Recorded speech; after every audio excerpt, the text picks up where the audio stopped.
მოგესალმებით. მე ვარ ნანა ნერსეზაშვილი.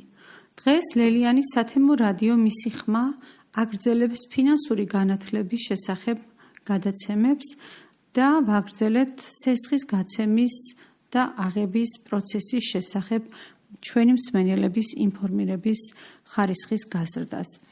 სესხის აღების შესახებ გადაწყვეტილების მიღების შემდგომ სხვა საკითხებთან ერთად მნიშვნელოვანია სესხის გამცემ ორგანიზაციებში სესხის გაცემის პროცესსა და მის ძირითად ეტაპებზე შეგვექმნას წარმოდგენა, რათა ამ პროცესს ინფორმირებული და მომზადებული შევხვდეთ. სესხის გაცემის პროცესი სესხის გამცემი ორგანიზაციებისა და სასესხო პროდუქტის მიხედვით განსხვავებულია. სესხის გაცემის პროცესი სესხის გამცემი ორგანიზაციებისა და სასესხო პროდუქტის მიხედვით განსხვავებულია. ამიტომ ძალიან მნიშვნელოვანია განაცხადის შევსება სესხის მისაღებად. სესხის მოთხოვნა როგორც წესი სპეციალური სასესხო განაცხადის შევსების საფუძველზე ხორციელდება. განაცხადის შესაძლოა შეივსოს სესხის გამცემი ორგანიზაციის თანამშრომლის ან თქვენ მიერ, სესხის გამცემი ორგანიზაციის სერვის ცენტრში ან დისტანციურად, რომელიმე ელექტრონული არხის გამოყენებით. განაცხადში როგორც წესი მიეთითება სხვადასხვა პერსონალური ინფორმაცია სესხებლის შესახებ. ასევე მოთხოვნილი სესხის დეტალები, მოცულობა, მიზნობიერობა და ასე შემდეგ. რიგ შემთხვევებში მომსახურების გამარტივების, სესხის მონაცემების დამუშავებისა და მომხმარებლის საკრედიტო ისტორიისა თუ გადახდის უნარიანობის შემოწმების მიზნით, მომხმარებლის თანხმობით ინფორმაციის გამოთხოვა ხდება რომელიმე ელექტრონული რეესტრიდან, მაგალითად საკრედიტო საინფორმაციო ბიუროდან, შემოსავლების სამსახურიდან, სერვისების განვითარების სააგენტოდან.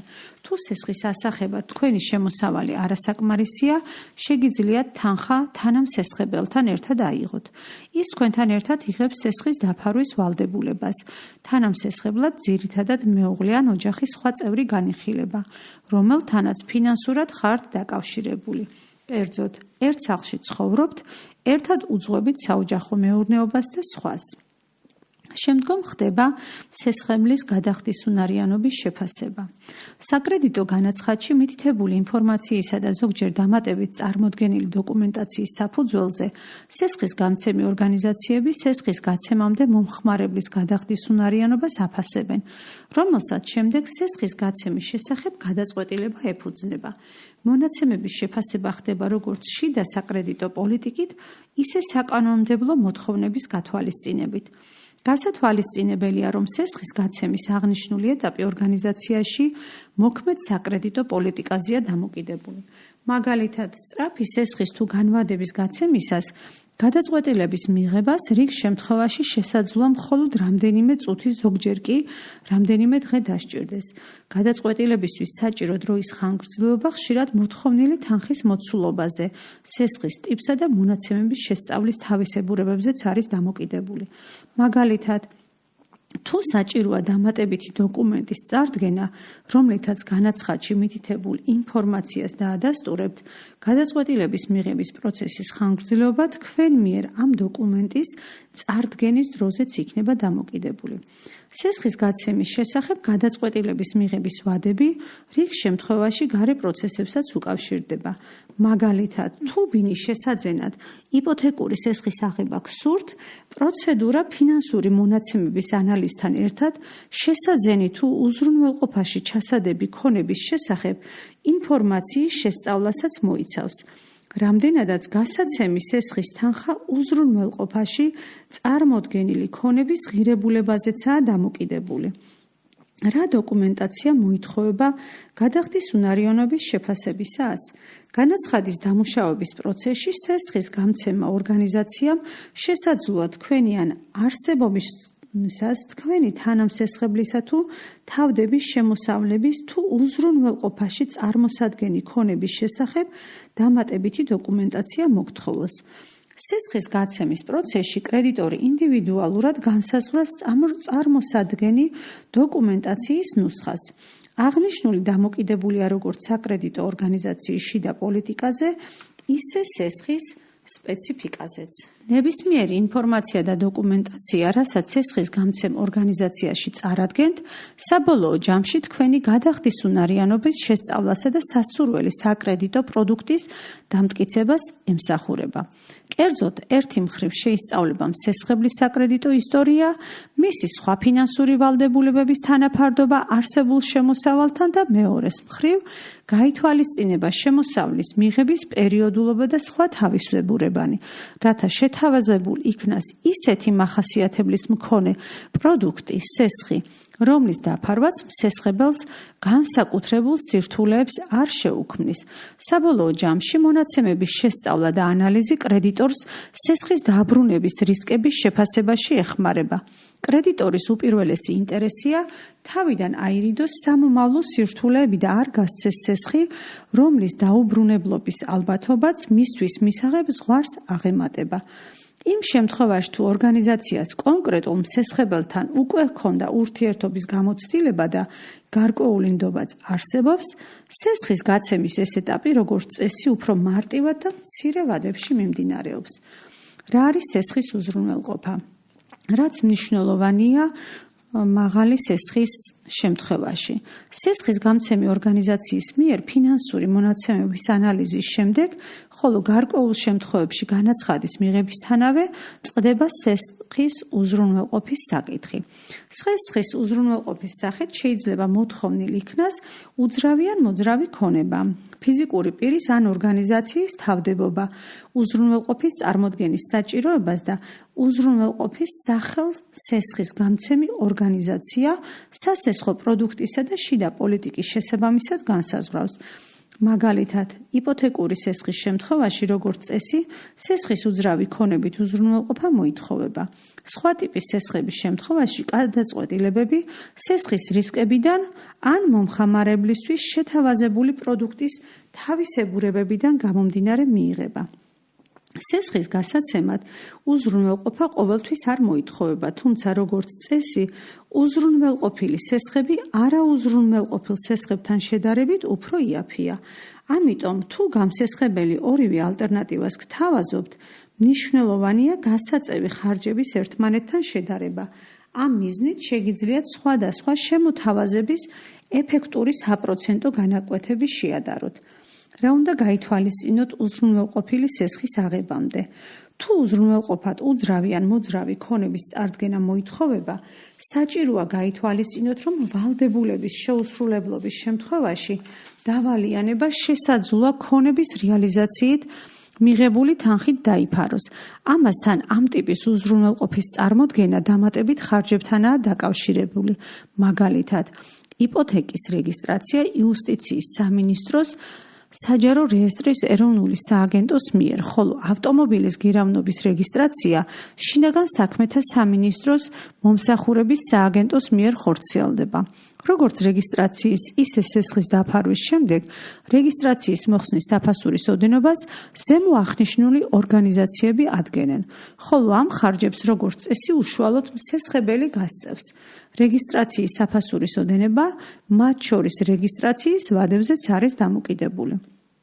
ზოგჯერ სესხის სწრაფად გაცემისთვის სესხის გამცემი ორგანიზაცია ყველაზე სწრაფი, თუმცა ამავდროულად ყველაზე მაღალფასიანი მომსახურებით სარგებლობას გთავაზობთ. ამიტომ სესხის გამცემთან უზრუნველყოფის გაფორმების დეტალებზე საუბრისას გირჩევთ დააზუსტოთ, ხომ არ არის შესაძლებელი რეგისტრაციის უფრო დაბალფასიანი შესაძლებლობით სარგებლობა.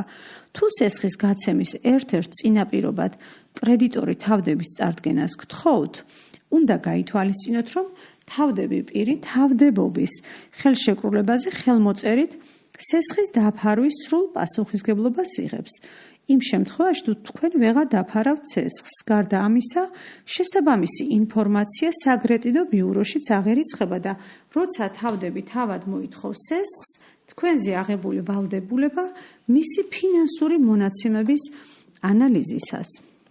შემდგომ უკვე ხდება სესხის დამტკიცება. სესხის გამცემი ორგანიზაციის მხრიდან სესხის გაცემაზე დადებითი გადაწყვეტილების მიღებას სესხის დამტკიცებას ეძახიან.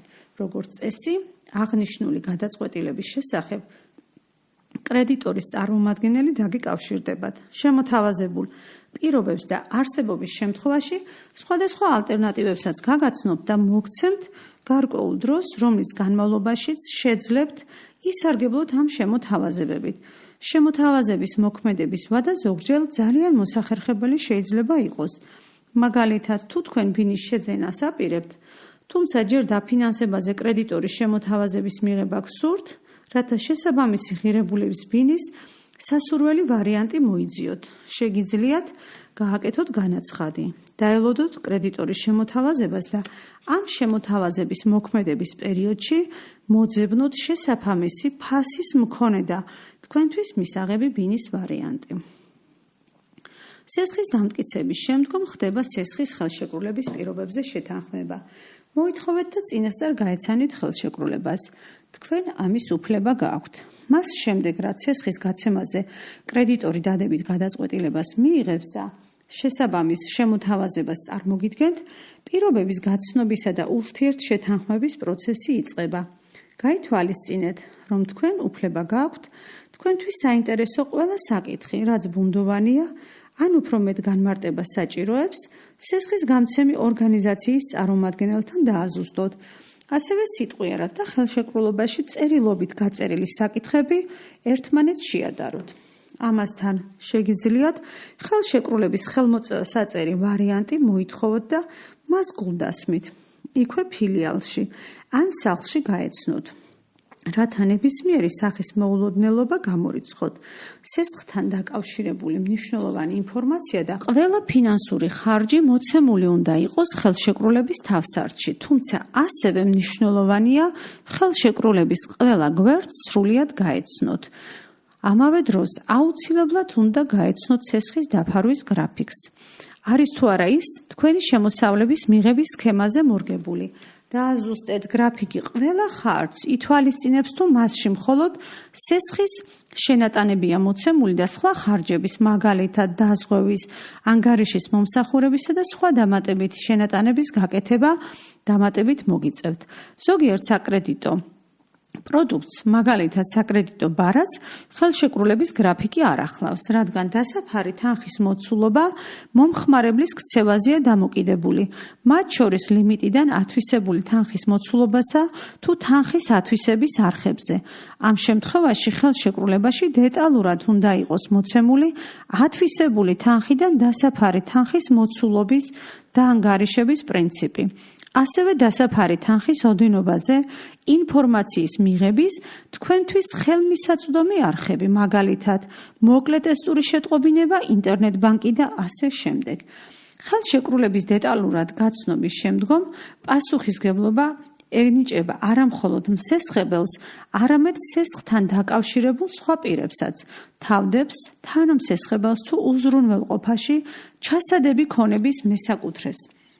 მომხმარებელთან ურთიერთობის გამოცდილება და მომხმარებელთა პრეტენზიების ანალიზი ცხადყოფს, რომ ხელშეკრულების ბრმად, მისი სათანადო გაცნობის გარეშე ხელმოწერა შემდგომში წარმოქმნილი ბევრი გაუგებრობის მიზეზი შეიძლება გახდეს.